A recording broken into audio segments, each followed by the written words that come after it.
آج رہا ہے سبز امامے کا، اس کی دلیل یہ ہے کہ جلال الدین سیوطی نے الحاوی للفتاوی میں لکھا ہے کہ بعض بزرگ جو ہری پگڑی باندھتے ہیں یا ہری چادر رکھتے ہیں لا اصل لہا، اس کی کوئی حقیقت نہیں ہے، اور پھر اس وقت ایک بدعتی جماعت کا شعار نہیں بنا تھا، ان کی نشانی نہیں بنی ہوئی تھی، اس وقت کوئی بری بات نہیں تھی، لیکن اب اس کا ترک کرنا واجب ہے۔ دعوت اللہ تبلیغی طرز پر فرض یا واجب یا سنت مستحب ہے، نہ فرض نہ واجب نہ سنت مستحب ہے۔ اس طرح چاش کی نماز وقت سے موصول ہے، اس طرح تہجد اشراق اور روابین سے آگاہی، تہجد تو رات کے آخر حصے میں سو کر اٹھ کے پڑھنے کو کہتے ہیں، اشراق سورج نکلنے کے بعد، اوابین مغرب کے بعد 6 رکعت۔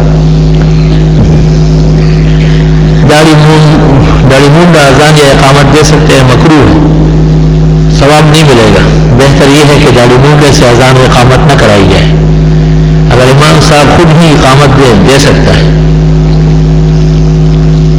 حضرت پتہ یہ کرنا ہے کہ ہر رکعت میں الحمد سے پہلے بسم اللہ پڑھنا، جب آپ کو الحمد پڑھنی ہو، امام کے پیچھے تو پڑھنا گناہ کبیرہ ہے، جرم ہے، جب اپنی نماز میں پڑھیں گے تو الحمد سے پہلے بسم اللہ پڑھ لینا مستحب ہے، اور سورت سے پہلے پڑھ لینا بہتر یا جائز ہے۔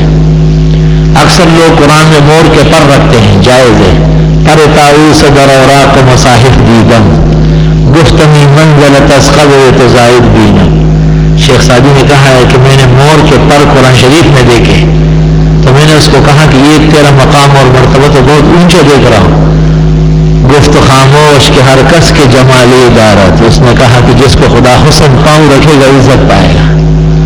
معلوم یہ کرنا ہے کہ وتر پڑھتے وقت تیسری رکعت میں دعا قنوت سے پہلے تکبیر پڑھی جاتی ہے، اس میں سر کو اٹھانا چاہیے یا نظر سجدے، سر کو رسی سے باندھ کے چھت کے ساتھ باندھ لیں تاکہ آپ کی تسبیح ہو جائے۔ پوری نماز میں سر کہاں ہوتا ہے کہ وتر کی تیسری رکعت کی تکبیر کے وقت سر کو کہیں اور لے جا رہا ہے، سر کو سر کے پاس رکھ لو،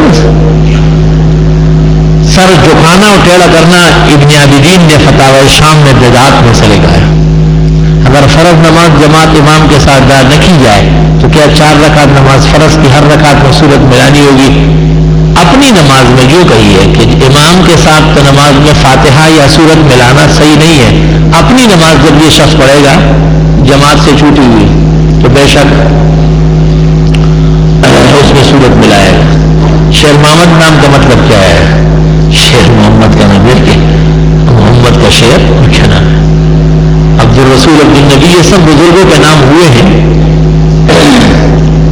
تنویر الابصار کے مصنف کا نام بھی عبد الرسول ہے، لیکن یہ سب محل نظر نام ہے جن پہ اعتراض ہوا ہے۔ امام سے نماز پڑھاتے وقت بھول ہو جائے کہ تیسری رکعت میں کھڑے ہونے کے بجائے اتحیات پڑھنے کے لیے بیٹھ جائے تو نمازیوں نے یاد دلانے اللہ اکبر کہے، جبکہ ایک صاحب نے بتایا کہ سبحان اللہ کہنا چاہیے، دونوں طریقے صحیح ہے۔ عمیر ناصر نام صحیح ہے، یعنی عمیر کے معنی ہے کم عمر والا۔ یہ ثابت ہے کہ حضرت علی نماز تراویح ادا کی ہے، بالکل امام حضرت علی تراویح کو دیکھ کے فرماتے تھے اللہ تعالیٰ عمر کی قبر کو روشن کر دے جیسے ہماری مسجد روشن فرمائی۔ فتاوی عالمگیری۔ ولیمے کی دعوت میں شرکت کرنا سنت ہے، لیکن آج کل مرد و خواتین ایک ساتھ بیٹھتے ہیں اور اگر اس میں شریک نہ ہو تو رشتہ دار ناراض ہوتے ہیں، ایسی صورت میں کیا کرنا چاہیے؟ اس سوال کی بنیاد اس بات پر ہے کہ ایک سنت کو خلاف سنت طریقے سے ادا کیا جاتا ہے، اس لیے اس میں شرکت غیر ضروری، بلکہ نہ کرنا شرکت نہ کرنا واجب ہے۔ کیا جمعے کی فجر کی نماز میں پہلی رکعت میں سورہ سجدہ تعلمون تک اور دوسری رکعت میں سجدے کی آیت چھوڑ کر پوری تک تلاوت کی جا سکتی ہے؟ جائز ہے ایسا پڑھنا بھی۔ سنت طریقہ یہ ہے کہ سورۃ سجدہ پہلی رکعت میں مکمل اور سجدے کی آیت پر سجدہ کر کے تتجافا جنوبہم سے شروع کر لے، اخیر تک رکوع کر لے، اور دوسری رکعت میں سورۃ دہر۔ حضرت صلی اللہ علیہ وسلم سے معجم صغیر جلد ثانی صفحہ 81 ابن مسعود کی روایت میں ہے وکان یدیم ذالک، ہمیشہ حضرت جمعے کی فجر میں الف لام میم سجدہ اور دہر پڑھتے تھے۔ شیخ الاسلام شیخ العرب والعجم حضرت مدنی رحمہ اللہ اس لیے جمعے کی فجر خود پڑھاتے تھے دیوبند میں کہ آئمہ گڑبڑ کر لیتے ہیں، اپنی سہولت کے لیے قوم کا بہانہ بنا لیتے ہیں، قوم کو مسئلہ بتایا کہ یہ سنت طریقہ ہے، اس کے خلاف کرنا صحیح نہیں ہے۔ یہاں تک کہ سفر کے دوران ریلوے اسٹیشن پر بھی حضرت شیخ الاسلام سورۃ الف لام میم سجدہ اور دہر فجر میں پڑھتے تھے۔ اور اپنے شاگردوں کو تاکید فرماتے تھے کہ اگر امامت کرتے ہو تو ان صورتوں کا اہتمام کر لو۔ اس موضوع پر ایک کتاب لکھی گئی ہے حدود اختلاف، وہ ہمارے یہاں سے چھپ رہی ہے، اس میں پوری تفصیل میں نے دے دی۔ اگر زور کی 4 رکعت فرض میں چوتھی رکعت کا قاعدہ میں بیٹھنا بھول کر سیدھا کھڑا ہو جائے اور یاد آنے پر واپس بیٹھ جائے یا 5 چھٹی رکعت پوری کرے، اگر چوتھی رکعت کے بعد بھول کر اٹھ گیا یعنی آخری قاعدہ چھوڑ دیا تو 5ویں رکعت کے سجدہ کرنے سے پہلے واپس آ کے قاعدہ کرنا اور سجدہ سہو کرنا یہ فرض ہے، نماز ہو گئی۔ اور اگر 5ویں رکعت کا سجدہ کر لیا تو اب چھٹی رکعت ملا لے، 6 کے 6 نفل ہو جائیں گے، فرض دوبارہ پڑھیں گے۔ آخری قاعدہ چوتھی رکعت کے بعد فرض ہے، اس کے چھوٹنے سے نماز فاسد ہو گئی۔ نماز میں سورتوں کو توڑ کر تلاوت کرنا کیسے؟ توڑ کر کیا مطلب ہے؟ سورت کے حصے پڑھے جاتے ہیں توڑ کر، ایسے خواہ ناچ نہ جانے انگن ٹیڑھا، توڑ کر چند آیت سورت کی پڑھ لی تو توڑی سورت کیا؟ یوں کہو کہ کسی بڑی سورت کی چند آیات 3 چھوٹی یا 1 بڑی نماز کے صحت کے لیے کافی ہے۔ اگر امام اکیلے نماز کی بنسبت جماعت میں رکوع و سجدے زیادہ دیر تک قیام کرے تو یہ شرک تو نہیں بنے گا؟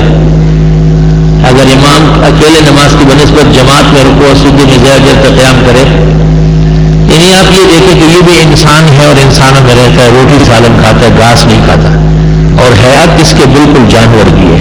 کیا امام جس طرح امامت کرے گا تو اپنی نماز بھی اس طرح پڑھائے گا؟ پھر تو اس کو جہر بھی کرنا چاہیے اپنی نماز میں۔ کیا کمعقل آدمی ہے۔ سنتوں کی ادائیگی کا تعلق نماز فرض سے ہے، نماز نفل اور سنت میں ہر شخص مختار ہے۔ اس کا یہ خیال ہے کہ اگر 15 منٹ میں میں نے فجر پڑھا لی ہے تو مجھے سنت فجر بھی 15 منٹ میں پڑھنا چاہیے تھا، یہ مطلب ہے اس کا۔ سنت فجر میں تو کافرون ہے، اخلاص سنت ہے۔ اس کا یہ خیال ہے کہ جیسے ہم ظہر میں سورۃ یاسین پڑھتے ہیں 10-12 منٹ لگتے ہیں، مولانا صاحب تو 4 رکعت 2 رکعت پھٹ پڑھ لیتے ہیں۔ واہ بھائی واہ، جو بات کہی بخدا لا جواب کہی۔ ایسے بے عقلوں کو لاہور کے عجائب گھر میں بٹھایا جائے، لوگ دیکھنے آئیں گے کہ یہ بھی بندر سے کم نہیں ہے۔ فرض اور سنت، فرض اور نفل میں زمین و آسمان کا فرق ہے، اس لیے فرضوں کی اقتداء میں امام چاہیے، سنت اور نفل کی جماعت ہی ناجائز ہے۔ میں نے سنا ہے کہ جو آدمی 40 دن تک ننگا سر بغیر عذر شریف تو اس کا شہادت قبول نہیں ہے۔ 1 دن 1 نماز بھی اگر قصدن بغیر عذر کے ننگا سر کر کے نماز پڑھ لے اور نماز کی توہین کر کے تو کافر ہو جائے گا، شہادت کو چھوڑ۔ پاکستان میں اسلام کا نظام کیسے آئے گا جب آپ جیسے آدمی مسلمان صحیح ہو جائے؟ شیعہ کافر ہے تو کیوں کافر ہے؟ پھر جب مسلمان ہو گے تو پھر کہو کہ مسلمان کیوں ہے؟ تو آپ کے کیوں کا تو نہ باپ ہے نہ اس کی ماں ہے، وہ عذاب پیدا ہوا ہے۔ کوئی بھی عقیدے والا کافر ہوتا ہے دین کی ضروریات سے انکار پر۔ یہ بات اس بات پر حمل ہے کہ وہ ضروریات دین کے منکر ہے یا نہیں۔ ہماری 100% تحقیق ہے کہ ان کے اور مرزائیوں کے کفر میں 1 رتی کا فرق نہیں ہے۔ قرآن کی سورہ توبہ میں لکھا ہے کہ حرمت کے 4 مہینے گزر جائے تو مشرکوں کو جہاں پاؤ قتل کرو۔ یہ ان مشرکین کے لیے ہے جنہوں نے عہد توڑا تھا، سارے دنیا کے کافروں کے لیے نہیں۔ اس مسئلے کے بارے میں فرمائے کہ بیوی شوہر کے نام سے پکاری جا سکتی ہے، فلاں کی بیوی تو کہو گے نا، اور کیا کہو گے؟